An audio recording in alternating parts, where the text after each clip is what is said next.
చెప్పేసి. చాలా మందికి ప్రెగ్నెన్సీలో కొంతమందికి 5వ నెల లీక్ అవుతుంది. అది మళ్ళీ అబ్జర్వేషన్‌లో పెట్టుకోవచ్చు. అది నో ప్రాబ్లమ్. కొంచెం లీక్ అయితే. 7th మంత్‌లో లీక్ అవుతుంది. వాళ్ళని కూడా అబ్జర్వేషన్ పెట్టి ప్రెగ్నెన్సీ కంటిన్యూ చేయొచ్చు. మరీ ఎక్కువ పోతే స్కానింగ్ చేసుకొని ఎంత పోయిందని చూసుకోవాల్సొస్తుంది. బేబీకి అది డేంజర్‌లో ఉందా? లేదా? చూసుకోవాలి. 9th మంత్‌లో చాలా మందికి 9 నెలలొచ్చిన 15 రోజులకి అలాగా లీక్ అవుతుంది. సో, అప్పుడేం చేస్తామంటే లీక్ చూస్తాం. చెక్ చేస్తాం. యాక్టివ్‌గా ఉందా? లేకపోతే ఏదో కొంచెమే ఉందా?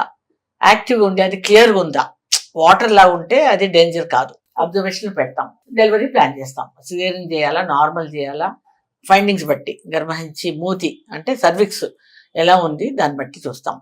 అదే గ్రీన్ కలర్ ఉంటే మటుకు డార్క్ గ్రీన్ ఉంటే మటుకు బేబీ డిస్ట్రెస్లో ఉన్నట్టు ఇమ్మీడియట్గా సెక్షన్ చేయాల్సి వస్తుంది. వాటికి ఇమ్మీడియట్లీ సిటీజీ మెషిన్ తోటి బేబీ స్ట్రెస్లో ఉందా లేదా గ్రాఫ్ తీసుకుంటాం. చూసి గ్రీన్ కలర్ ఉంటే మనకు డార్క్ గ్రీన్ ఉంటే ఇమ్మీడియట్గా బేబీ చాలా డేంజర్ పడిపోతుంది. ఇమ్మీడియట్గా సిజేరియన్ ఆపరేషన్ చేసి బేబీని డెలివర్ చేసి పీడియాట్రిషియన్కి అప్పచెప్పి బేబీ కేర్ చూసుకోవాల్సి వస్తుంది.